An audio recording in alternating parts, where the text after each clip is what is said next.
Muy buenas a todos. Empezamos un nuevo vídeo en el que vamos a hacer otra función muy utilizada en matemáticas, especialmente en combinatoria, que es la función factorial. Esta función también la tenemos predefinida en Python, concretamente en el módulo Math. Si importamos el módulo Math, pues por ejemplo, si tenemos un valor x y queremos calcular el factorial de ese valor, pues simplemente llamamos a la función factorial en el módulo Math y le pasamos como argumento el número del cual queremos hallar el factorial. Y ya simplemente lo ejecutamos y ahí tenemos el factorial de 10. Pero como en todos estos retos que estamos llevando a cabo, vamos a intentar hacer nuestra propia función factorial, para así entender mejor lo que es calcular el factorial de un número. Si recuerdas, el factorial de un número entero positivo es el producto de todos los números enteros positivos desde el 1 hasta ese número incluido el mismo. O puedes encontrártelo también de esta otra forma, que es el resultado de multiplicar ese número por todos los números anteriores a él, hasta el 1.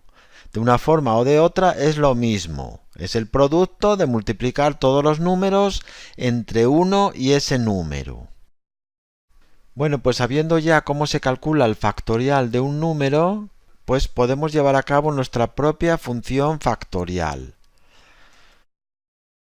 No la vamos a llamar factorial porque recuerda que si la llamásemos factorial e hiciese una cosa diferente a esta función, podría pisar a esta función en el caso de que la importásemos directamente sin tener que utilizar la notación punto.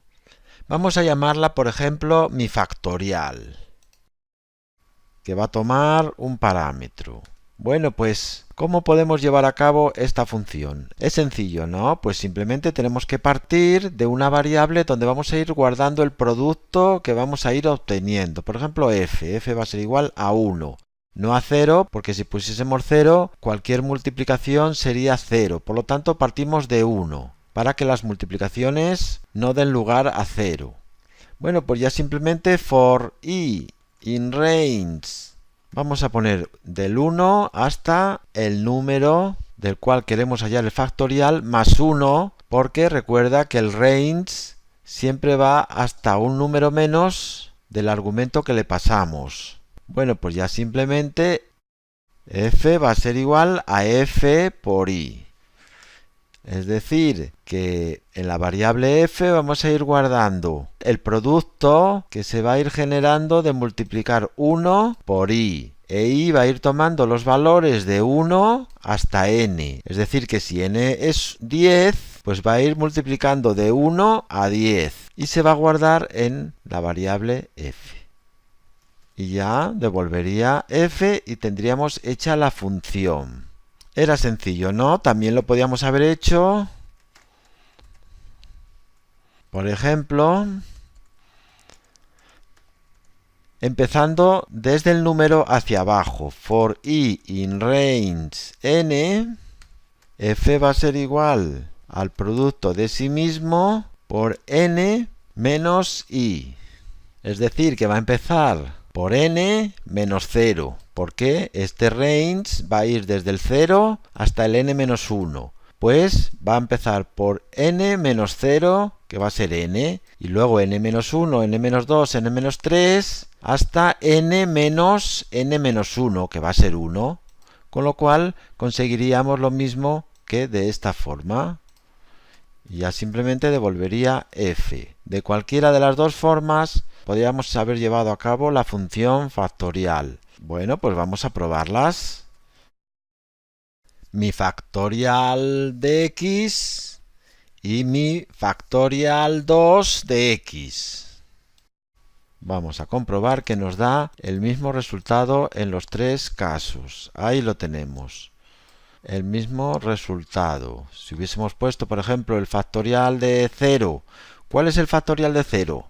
Es 1, ¿no? Vamos a comprobar si nos da correctas estas funciones. Ahí lo tenemos. Simplemente nos devuelve este valor porque como el rango va a ser 0, pues no se va a ejecutar ninguno de estos bucles.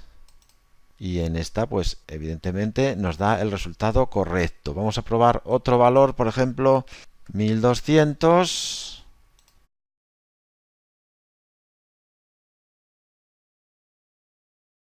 Bueno, hemos puesto un número demasiado grande. Vamos a probar con un número más pequeño, por ejemplo 15. Y ahí lo tenemos, el mismo resultado. Bueno, pues ya que tenemos definida esta función factorial, vamos a hacer uso de ella en una de las aplicaciones más típicas y más usuales de las matemáticas, que son las combinaciones. Y vamos a llevar a cabo una función que calcule el número de combinaciones sin repetición de m elementos tomados de n en n, para lo cual vamos a necesitar la utilización de una función factorial, ya sea la del módulo math o la que implementemos nosotros mismos. Recuerda simplemente la fórmula de las combinaciones sin repetición de m elementos tomados de n en n. Por ejemplo, de 10 elementos tomados de 5 en 5. Pues va a ser factorial de m, es decir, factorial de los 10 elementos, entre el factorial de n de los 5 elementos por m menos n factorial. Pues teniendo esta fórmula va a ser muy sencillo calcular el número de combinaciones sin repetición de m elementos tomados de n en n. Lo resolveremos en el próximo vídeo. Un saludo a todos.